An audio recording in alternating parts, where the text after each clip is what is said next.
പണ്ടൊരു ഗ്രാമത്തിൽ മക്കളായ റിയയും നേഹയും അവരുടെ അമ്മയായ ചാന്ദിനിയോടൊപ്പം റോയൽ ക്രസ് സൊസൈറ്റിയിൽ ജീവിച്ചു വന്നു. റിയയ്ക്ക് ഡോൾ എന്നാൽ വലിയ ഇഷ്ടമാണ്. അവൾ ഇൻസ്റ്റാഗ്രാമിൽ നോക്കി ലാബുബു ഡോൾസിന്റെ ട്രെൻഡ് വളരെ നന്നായി പോയിക്കൊണ്ടിരുന്നു. പിന്നെന്താ, അവളും ഉടനെ ഒരു ലാബുബു ഡോൾ ഓർഡർ ചെയ്തു. പോക്കറ്റ് വന്നതും തന്നെ റിയ ചിരിച്ചുകൊണ്ട് അത് ഓപ്പൺ ചെയ്തു. ഡോൾ ചെറുതായിരുന്നു, റോസ് നിറത്തിലായിരുന്നു, നല്ല വെളുത്ത നിറത്തിലുള്ള പല്ലുകൾ. എത്തിപ്പോയി എന്റെ ലാബുബു. വാവ്, ഇത് കാണാൻ എത്ര ഭംഗിയായിരിക്കുന്നു. ദേ നോക്ക്, തിളങ്ങുന്ന കണ്ണുകൾ, സ്വർണ്ണ മുടികൾ, കാണാൻ തന്നെ മാജിക്കിനെ പോലെയുണ്ട് അല്ലേ? ദേ നോക്ക്, ഇതിന്റെ പല്ലുകൾ പോലും തിളങ്ങുന്നു, എന്തോ വൈരം പതിച്ചതുപോലെ. ഇതാണ് നമ്മുടെ ലവബിൾ ക്യൂൺ. സമയം രാത്രിയാണ്. റിയ ലബബു ഡോളിനെ ബെഡ് സൈഡ് ടേബിളിന്റെ മുകളിൽ വെച്ചു. എന്നിട്ട് ഉറങ്ങി. രാത്രി കടന്നുകൊണ്ടേയിരുന്നു. പിന്നെ രാവിലെ റിയ എണീറ്റപ്പോൾ അവൾ ശ്രദ്ധിച്ചു, ഡോളിന്റെ പൊസിഷൻ അല്പം മാറിയിരുന്നു. ആരോ അതിനെ കറക്കി വെച്ചതുപോലെ. ഇങ്ങനെയും ആയിരിക്കാം, ഞാൻ അറിയാതെ അത് ചുറ്റിവിട്ടതായിരിക്കാം. റിയ ലബബുവിനെ വളരെ ശ്രദ്ധിച്ചു നോക്കി. അവൾക്ക് എങ്ങനെയായിരുന്നെന്നാൽ അതെന്തോ അവളെ വളരെ ശ്രദ്ധിച്ചു നോക്കുന്നത് പോലെ അവൾക്ക് തോന്നി. റിയ അത് വലുതായി കൂട്ടാക്കിയില്ല. റൂമിൽ നിന്നും പുറത്തേക്ക് ചെന്നു. സമയം വൈകുന്നേരമായി. റിയ വീട്ടിലേക്ക് തിരികെ വന്നു. അവൾ നോക്കിയപ്പോൾ ടേബിളിൽ ലബബു ഇല്ലായിരുന്നു. എന്റെ ലബബു എവിടെ പോയി?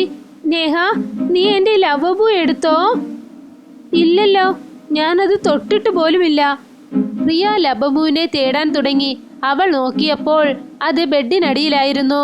അതിന്റെ വയറ്റിൽ ചുവന്ന നിറമുണ്ടായിരുന്നു.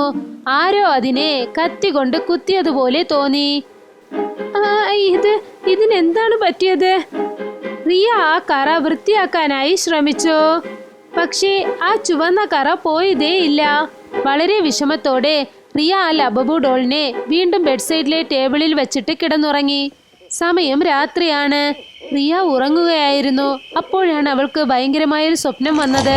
സ്വപ്നത്തിൽ ലബബു ഡോൾ അവളുടെ മുകളിൽ ഇരിക്കുകയാണ്. പിന്നെ അതിന്റെ കൂർത്ത പല്ലുകൾ കൊണ്ട് അവളുടെ കഴുത്തിനെ കടിക്കുകയാണ്. പെട്ടെന്ന് റിയ ഉറക്കത്തിൽ നിന്നും എണീറ്റു. അവൾ പേടിച്ച് വിറയ്ക്കാൻ തുടങ്ങി. അപ്പോഴാണ് അവൾ നോക്കിയത്, ആ ലബബു ഡോൾ ശരിക്കും അവളുടെ മേലിൽ ഇരിക്കുകയായിരുന്നു. റിയ നിലവിളിച്ചുകൊണ്ട് എണീറ്റു. എന്നിട്ട് ആ ഡോൾ എടുത്ത് താഴേക്ക് എറിഞ്ഞു. ആ ലബബു താഴേക്ക് ചെന്ന് വീണതും ആ മുറിയിലുണ്ടായിരുന്ന ലൈറ്റൊക്കെ അണഞ്ഞണഞ്ഞു കത്താൻ തുടങ്ങി. പിന്നെ പെട്ടെന്ന് ആ വീട് മുഴുവൻ ഇരുട്ടായി മാറി. എവിടെ നിന്നോ ഒരു കൊച്ചുകുട്ടി കരയുന്ന ശബ്ദം ആ വീട് മുഴുവനും കേട്ടു. ആരാണത്? വീട്ടിൽ ആരാണത്?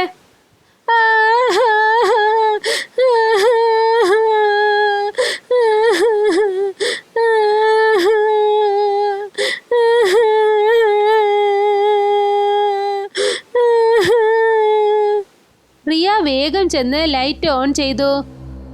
എന്നിട്ട് അവൾ നോക്കിയപ്പോൾ ആ ലബബു ഡോൾ വീണ്ടും ബെഡ് സൈഡിലെ ടേബിളിൽ ഇരിക്കുകയായിരുന്നു. അതിന്റെ കണ്ണുകളിൽ നിന്നും കണ്ണുനീർ വന്നുകൊണ്ടിരുന്നു. ഇത് എങ്ങനെ സാധിക്കാനാണ്? ഇപ്പോഴല്ലേ ഇത് ഞാൻ വലിച്ചു താഴേക്കിട്ടത്. വീണ്ടും ഇത് ടേബിളിലേക്ക് എങ്ങനെയാ വന്നത്? പേടി കൊണ്ട് റിയയുടെ ഹൃദയം വേഗത്തിൽ ഇടിക്കാൻ തുടങ്ങി. നേഹേ, നേഹേ! റിയയുടെ ശബ്ദം കേട്ട് നേഹയും അവരുടെ മമ്മിയും അവിടേക്ക് ഓടി വന്നു. എന്തു പറ്റി ചേച്ചി? ഈ ലവബിൾ ഡോൾ ഇന്നലെ രാത്രി മുതൽ വളരെ വ്യത്യാസമായി പെരുമാറുന്നു. ഇത് തന്നെ നടക്കുന്നു. ഇതിനകത്ത് എന്തോ ഒരു ആത്മാവ് ഉള്ളതുപോലെ. പിന്നെ കരയുന്നുമുണ്ട്. നോക്കൂ, ഇതിന്റെ കണ്ണിൽ ഇപ്പോഴും കണ്ണുനീരുണ്ട്. എനിക്കൊന്നും കാണുന്നില്ലല്ലോ. ഇതിന്റെ കണ്ണിൽ എവിടെയാ കണ്ണുനീരുള്ളത്? ഇതൊക്കെ നിന്റെ ചിന്തയാണ്. ഇതെന്താ, ജീവനുള്ളതാണോ? എണീറ്റ് നടന്നു പോകാൻ. റിയ പറഞ്ഞത് അവളുടെ കുടുംബത്തിലെ ആരും വിശ്വസിച്ചില്ല. അതൊക്കെ വെറും തോന്നലാണെന്ന് കരുതി അതവർ വലുതായി കൂട്ടാക്കിയില്ല. റിയയും ഓഫീസിലേക്ക് പുറപ്പെട്ടു പോയി. സമയം ഇപ്പോൾ സന്ധ്യയാണ്.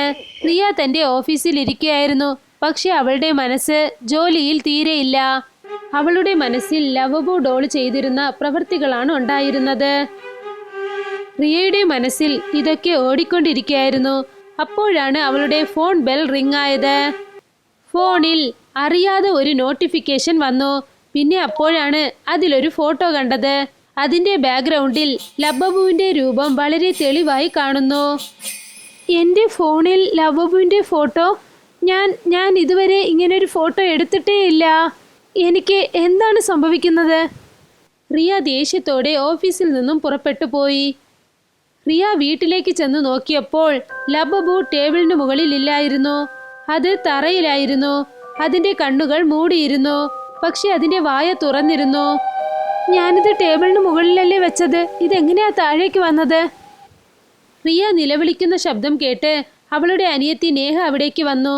നേഹ ആ ഡോൾ എടുക്കാൻ വേണ്ടി അതിനെ തൊട്ടു. ഇത് വളരെ തണുത്തിരിക്കുന്നു. ഇതെങ്ങനെ ഇരിക്കുന്നെന്നാൽ ഫ്രിഡ്ജിൽ നിന്നും പുറത്തെടുത്തതുപോലെയുണ്ട്. റിയ ദേഷ്യത്തോടെ വന്ന് ലബബുവിനെ എടുത്തു. അത് ബാൽക്കണിയിലേക്ക് വലിച്ചെറിഞ്ഞു. നാളെ രാവിലെ ഞാനിത് കത്തിച്ചു കളയും.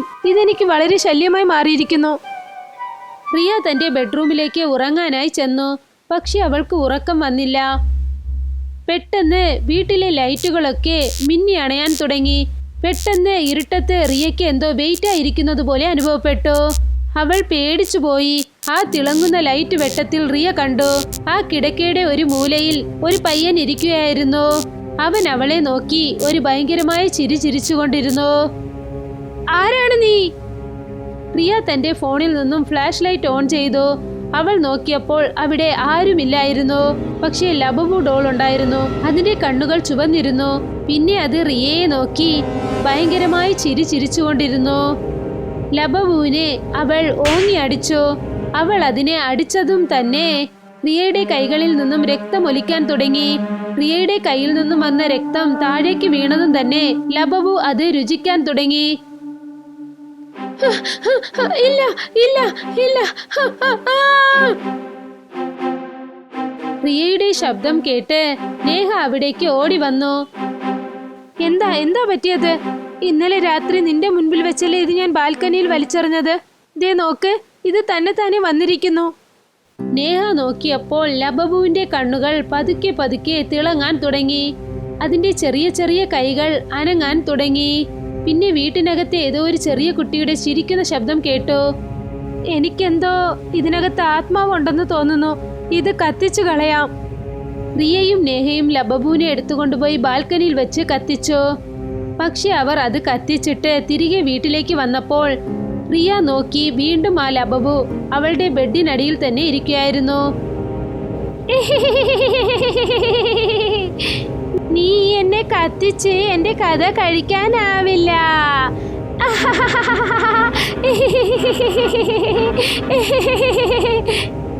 ഇല്ല ഇല്ല ഇല്ല.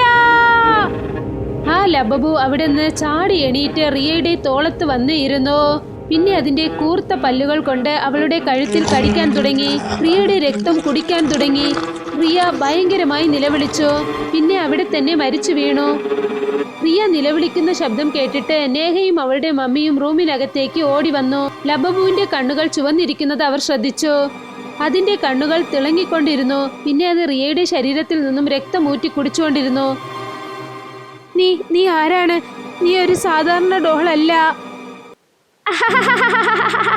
ചന്ത ആന്റി, എന്നെ നിങ്ങൾ മറന്നുപോയോ? ചന്ത ആന്റിയോ? ലബബു ചന്ത ആന്റി എന്ന് പറഞ്ഞതും തന്നെ റിയയുടെ അമ്മ പേടിച്ച് വിറയ്ക്കാൻ തുടങ്ങി. അമ്മേ, ഇതെന്തുകൊണ്ടാ നിങ്ങളെ ചന്ത ആന്റി എന്ന് പറയുന്നേ? ചന്ത ആന്റി എന്ന് എന്നെ ഒരേ ഒരു കുട്ടി മാത്രമേ വിളിക്കുള്ളൂ. ആരവ്. ഞാനാണ് ആരവ്. നീ എന്റെ വീട്ടിൽ നിന്നും പോയേക്കേ. ഇത് നിന്റെ വീടല്ല, എന്റെ വീടാണ്. അമ്മേ, ഇത് എന്താണ് ഈ പറയുന്നത്? അത് പറയുന്നത് നേരാണ്. ഇത് ആരവിന്റെ വീടാണ്. ആരവ് എന്ന പേര് പറഞ്ഞതും തന്നെ റിയയുടെ അമ്മയ്ക്ക് ഓർമ്മ വന്നു. 20 വർഷങ്ങൾക്ക് മുൻപിലായി ആരവ് തന്റെ അച്ഛനമ്മമാരോടൊപ്പം ഇതേ വീട്ടിലായിരുന്നു. പിന്നെ ചാന്ദിനി തന്റെ ഭർത്താവ് മരിച്ചതിന് ശേഷം തന്റെ 2 കൊച്ചു മക്കളെയും കൊണ്ട് റിയയെയും നേഹയും വിളിച്ചുകൊണ്ട് ആരവിന്റെ വീട്ടിലേക്ക് വാടകയ്ക്ക് വന്നു. അപ്പോഴാണ് ചാന്ദിനിക്ക് എങ്ങനെയെങ്കിലും ഈ വീട് സ്വന്തമാക്കണമെന്നുള്ള ചിന്ത വന്നത്. അങ്ങനെ അവൾ ആരവിനെയും അവന്റെ അമ്മയെയും കൊല്ലാൻ പ്ലാൻ ചെയ്തു. അവർ രണ്ടുപേരെയും വീട്ടിലേക്ക് കഴിക്കാനായി വിളിച്ചു. ആ ആഹാരത്തിൽ വിഷം കലർത്തി. കഴിച്ച് കുറച്ചു സമയത്തിനകം തന്നെ രണ്ടുപേരും മരിച്ചുപോയി. പിന്നെ ചാന്ദിനി ആരവിനെയും അവന്റെ അമ്മയും അതേ വീട്ടിൽ അടക്കം ചെയ്തു. പിന്നെ അവൾ ആ വീടിന്റെ മുതലാളിയായി മാറി. ആരവിന്റെ ആത്മാവ് തിരികെ വന്നിരിക്കുന്നു. ലാബബു ചാന്ദിനിയെ കൊല്ലാനായി ചാടി വീണു. ചാന്ദിനി അവിടെ നിന്നും ഓടാനായി ശ്രമിച്ചു. പക്ഷേ ലാബബു തന്റെ കൂർത്ത പല്ലുകൾ കൊണ്ട് അവളുടെ കാലിൽ കടിച്ചു. പിന്നെ അവളുടെ കാലിൽ നിന്നും രക്തം കുടിക്കാൻ തുടങ്ങി. കുറച്ചു സമയത്തിനകം ചാന്ദിനിയുടെ മുഖം ചാമ്പൽ പോലെ കറുപ്പായി മാറി. അവൾ തന്റെ ജീവൻ വെടിഞ്ഞു. എന്നെ വിട്ടേക്ക്, എന്നോട് ക്ഷമിച്ചേക്ക്, വേണ്ട. നേഹ ഓടാനായി ശ്രമിച്ചു. അപ്പോൾ കതക് തന്നെ മൂടി. പിന്നെ ലാബബു കാറ്റത്ത് പറന്ന് നേഹയുടെ മുഖത്തിനടുത്തേക്കായി വന്നു. എന്നോട് ക്ഷമിച്ചേക്ക്, എന്നെ പോകാൻ അനുവദിക്കേ. ഇല്ല, ഇനി നീ ഇവിടെ വേണം ഇരിക്കാൻ, എന്നോടൊപ്പം. ഇല്ല ഇല്ല ഇല്ല.